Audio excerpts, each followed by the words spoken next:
दोस्तों कहानी शुरू होती है और हम दीपू दीवाने को देखते हैं जो अमेरिका के एक छोटे से शहर में रहता था। एक दिन जब वह सोकर उठा तो उसे पता चला कि अचानक इस दुनिया से सभी लोग गायब हो चुके हैं और दीपू दीवाना अकेला ही रह गया था जो इस दुनिया में बचा हुआ था। उसे ये तो नहीं पता था कि सभी लोग कहाँ गायब हुए थे, लेकिन अब जिंदा रहने के लिए उसे कुछ ना कुछ तो करना ही था। हम देखते हैं कि दीपू दीवाना हर रोज एक ही रूटीन को फॉलो करने लग गया था। वह सुबह उठकर नहा धोकर लोगों के घर में जाता और वहाँ पर पड़ी उनकी बॉडीज को दफना देता, जिनके बाद वो उनके घर में से जरूरत का सामान उठा लेता, जैसे कि खाना पीना या फिर उसके कुछ काम की चीजें। फिर वहाँ की साफ सफाई करने के बाद वो उनके घर में से बाहर निकलता है और सड़क पर स्प्रे पेंट से एक क्रॉस का साइन बना देता है, जिसका मतलब था कि दीपू दीवाना इस घर में अपना काम कर चुका है। जिसके बाद वो एक लाइब्रेरी में जाता है जहाँ पर वो काम किया करता था। वो वहाँ पर बुक पढ़ता है और उस शहर के नक्शे में भी क्रॉस लगाता है ताकि उसे पता चलता रहे कि अगले दिन उसे किस घर में जाना है। अब जिस घर में वह जा चुका था उस घर में वह खाने के लिए सब्जियां उगाया करता था, जिसके साथ ही वो पास की नदी में से मछलियां भी पकड़ा करता था। जिसके बाद वो सुपरमार्केट में जाता है और वहाँ से अपनी जरूरत का सामान उठा लेता है, क्योंकि उसे वहाँ पर रोकने वाला कोई था ही नहीं। फिर ऐसे ही एक दिन दीपू दीवाना एक घर में जाता है जहाँ पर उसे 2 बॉडीज मिलती हैं। जिसके बाद वो उन बॉडीज को चादर में लपेटकर अपनी वैन में रख देता है और एक खाली जगह में लाकर दफना देता है। दीपू दीवाना जिस भी घर में जाता था उस घर की तस्वीर खींचकर अपने पास रख लेता था और फिर उसे अपने साथ लाइब्रेरी में ले आता था। ऐसे ही दीपू दीवाना अकेला इस शहर में अपनी जिंदगी शांति से बिता रहा था।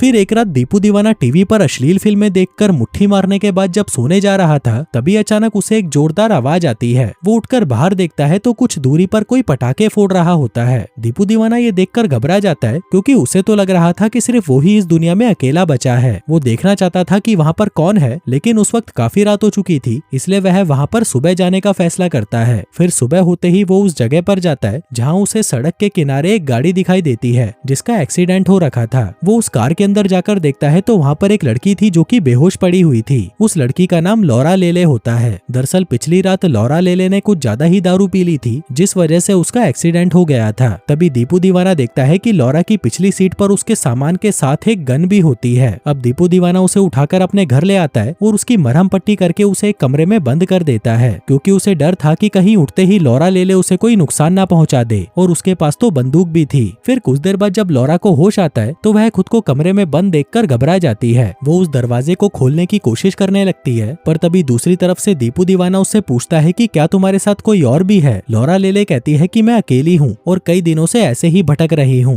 वो उसे कहती है कि मुझे बहुत जोर का मूत लगा है तो तुम जल्दी से ये दरवाजा खोल दो। दीपू दीवाना कहता है कि मैंने तेरे पास गन देखी थी और अगर यहाँ पर कोई है ही नहीं तो तू इस गन को अपनी गीड़ में घुसाने के लिए लेकर घूम रही है। लौरा कहती है कि अबे लंडूरे, मुझे वो गन रास्ते में गिरी हुई मिली थी, इसलिए मैंने उसे उठाकर अपने पास रख ली। अब ये सुनते ही दीपू दीवाना दरवाजा खोल देता है और उसे वहाँ से जाने को कहता है, क्योंकि इतनी खतरनाक लड़की को वह अपने साथ रखने का रिस्क नहीं ले सकता था। तभी लौरा उसे कहती है कि मैं तुम्हारे साथ यहीं रुकना चाहती हूँ। वैसे भी मैंने बहुत दिनों बाद एक इंसान को देखा है, वो भी एक आदमी को। हाँ बस तेरी लुल्ली छोटी है पर मैं काम चला लूंगी। लेकिन दीपू दीवाना इस बात का उसे कोई जवाब नहीं देता और वहाँ से जाने लगता है। तभी लौरा उसका पीछा करने लगती है और वो जहाँ जाता है वो उसके पीछे जाती है। इसके बाद जब दीपू दीवाना खाना खा रहा होता है तभी लौरा लेले भी उसके पास आ जाती है। दीपू दीवाना उसे भी कुछ खाने को देता है। लौरा उससे पूछती है कि तुम इस शहर में अकेले रहते हो, क्या तुम्हें डर नहीं लगता। इस पर दीपू दीवाना कहता है कि पहले इस शहर में 1600 लोग रहते थे, लेकिन तब भी मैं अकेला ही रहता था। यह सुनकर लौरा को लगता है कि शायद दीपू दीवाने को किसी के साथ रहना पसंद नहीं और उसका बर्ताव भी उसके साथ अच्छा नहीं था, इसलिए वो अपनी कार लेकर वहाँ से जाने लगती है। पर तभी दीपू दीवाना उसके पास आता है और उससे पूछता है कि तुम कहाँ जा रही हो। वो कहती है कि मैं नायग्रा फॉल्स जा रही हूँ। दीपू कहता है कि वो तो बहुत दूर है, अगर तुम चाहो तो कुछ दिन यहाँ रुककर फिर वहाँ के लिए निकल सकती हो। इसी बीच अगर तुम्हारा मन हो तो मैं तुम्हारे खेत में मजदूरी भी कर सकता हूँ। अब क्योंकि लौरा को भी दीपू दीवाने का औजार लेना था, इसलिए वह यहाँ पर रुकने के लिए मान जाती है और दीपू दीवाने के साथ एक घर में रहने लगती है। हम देखते हैं कि लौरा लेले को मौज मस्ती करना बहुत पसंद था, इसलिए वो कभी भी दीपू दीवाने के कमरे में आ जाया करती थी और उसे परेशान करती रहती थी। वहीं दीपू दीवाने को ये सब पसंद नहीं था तो वह लौरा से परेशान हो जाता है, लेकिन फिर कुछ दिनों में उसे लौरा की इन हरकतों की आदत हो जाती है। इसी के साथ दीपू दीवाना रोज मछलियां पकड़कर खाना बनाता था और लौरा को भी खिलाता था, जिसके बाद वो उसे मरे हुए लोगों के घरों में से कैसे अपने काम का सामान निकालना है उसके बारे में भी सिखाता था। ऐसे ही एक दिन वो दोनों एक घर में जाते हैं जहाँ पर उन्हें एक बॉडी मिलती है। आगे वो दोनों उसे एक वैन में ले जाकर एक जगह पर दफना देते हैं। अब दीपू दीवाना वहाँ से जाने लगता है, तभी लौरा उसे कहती है कि क्या हमें इसके लिए दुआ नहीं मांगनी चाहिए। दीपू दीवाना उसे कोई जवाब नहीं देता। लौरा उसे बताती है कि जब भी वह रास्ते में किसी मरे हुए इंसान को देखती है तो वह वह 10 सेकंड के लिए अपनी सांसें रोक लेती है। अब ये सुनकर दीपू दीवाना भी उसके साथ वैसा ही करता है। आगे हम देखते हैं कि धीरे धीरे इन दोनों की दोस्ती काफी अच्छी हो जाती है। फिर एक दिन लॉरा दीपू दीवाने को लाइब्रेरी में ढूंढ रही होती है, लेकिन वो उसे वहाँ पर नहीं मिलता।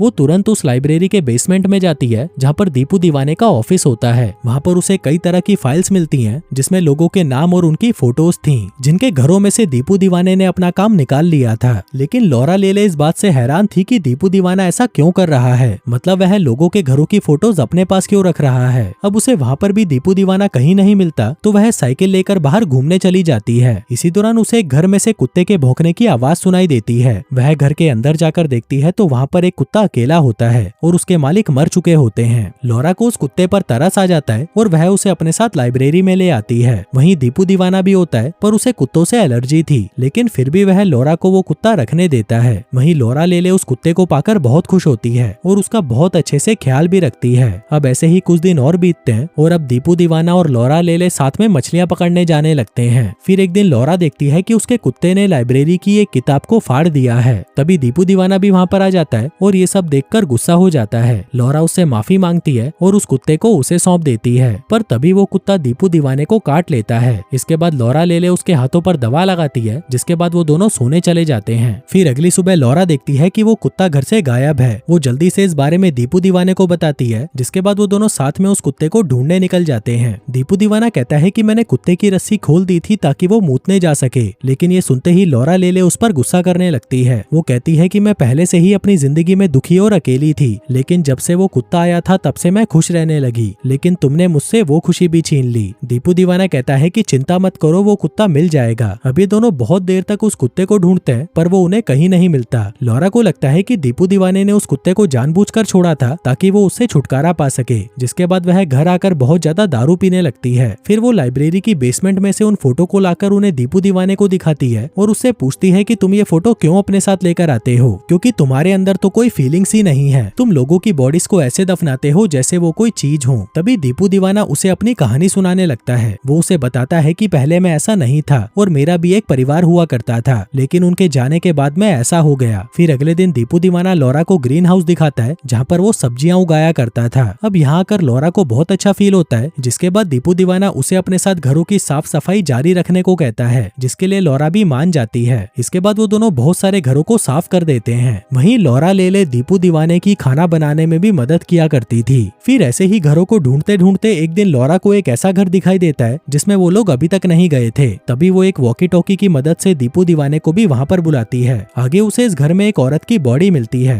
तभी वहाँ पर दीपू दीवाना आता है और वह लॉरा से कहता है कि हमें इस घर में से कुछ नहीं उठाना। तब लॉरा को पता चलता है कि ये दीपू दीवाने का ही घर है और जो ये औरत की बॉडी है वो दीपू दीवाने की माँ है, इसलिए वो वहाँ से जाने लगता है। और दीपू दीवाना नहीं चाहता था कि वो अपनी माँ को मरा हुआ देखे, इसलिए वह वहाँ से जाने लगता है। लेकिन लॉरा उसे उसकी माँ की बॉडी को दफनाने के लिए मना लेती है, जिसके बाद वो दोनों उसकी माँ को ले जाकर दफना देते हैं। फिर उस रात हम लॉरा लेले को देखते हैं, जिसकी ठरक अब बहुत ज्यादा बढ़ चुकी थी, इसलिए वह दीपू दीवाने के पास आती है और उसे पकड़कर चूसने लगती है। वहीं दीपू दीवाना भी ये मौका नहीं छोड़ता और वो लॉरा लेले के खेत में दबाकर मजदूरी करने लगता है। फिर अगली सुबह जब दीपू दीवाना सोकर उठता है तो उसे नीचे से किसी के हंसने की आवाज आती है। वो नीचे जाकर देखता है तो घर में दो और लोग आए होते हैं, जो कि और कोई नहीं बल्कि लॉरा लेले के माँ बाप होते हैं। अब दीपू दीवाना इन दोनों को देखकर घबरा जाता है। तभी उसके माँ बाप लॉरा से पूछते हैं कि क्या तुमने इसे हमारे बारे में नहीं बताया। और तभी दीपू दीवाने को पता चलता है कि दुनिया बर्बाद होने के बाद भी अभी भी हजारों लोग बचे हुए हैं, जिन्होंने कैलिफोर्निया में अपने लिए एक कम्युनिटी बना रखी है, जहाँ पर वो सभी एक नॉर्मल लाइफ जीते हैं और वहाँ पर हर चीजों की पूरी सुविधा है। दरअसल दीपू दीवाने को इस बारे में कभी इसलिए पता नहीं चला क्योंकि उसने कभी भी अपना शहर छोड़ा ही नहीं था। वो हमेशा अपने शहर में ही रहता था। अब ये सुनकर दीपू दीवाने को गुस्सा आता है कि लॉरा लेले ने उसे इस बारे में कभी नहीं बताया। वो गुस्से में यहाँ से जाने लगता है, पर तभी लॉरा उसे रोकती है और उसे बताती है कि ये लोग उसके असली माँ बाप नहीं है, बल्कि इन्होंने मुझे अडॉप्ट किया है। वो कहती है कि ये दोनों तो पति पत्नी भी नहीं है। दरअसल जब मैं कैलिफोर्निया की सर्वाइवल कम्युनिटी में पहुंची तब उन लोगों ने मुझे इन दोनों के हवाले कर दिया था, लेकिन दीपू दीवाना उसकी कोई बात नहीं सुनता और वहाँ से चला जाता है। फिर कुछ देर बाद लॉरा का बाप उससे मिलने लाइब्रेरी में आता है। वो दीपू दीवाने से कहता है कि मैं लॉरा को लेकर वापस कैलिफोर्निया जा रहा हूँ, अगर तुम चाहो तो हमारे साथ चल सकते हो। लेकिन दीपू दीवाना उसे मना कर देता है। बाप कहता है कि अगर तुम्हारा मन बदल जाए तो तुम कभी भी हमारे पास आ सकते हो। जिसके बाद जाने से पहले वो एक किताब में अपना एड्रेस लिख देता है और वहाँ से निकलकर अपनी वाइफ और लॉरा को लेकर कैलिफोर्निया कैलिफोर्निया के लिए निकल जाता है, जिसके बाद कुछ ही देर में ये लोग कैलिफोर्निया भी पहुंच जाते हैं। वहीं दूसरी तरफ दीपू दीवाने का अब किसी भी काम में मन नहीं लग रहा था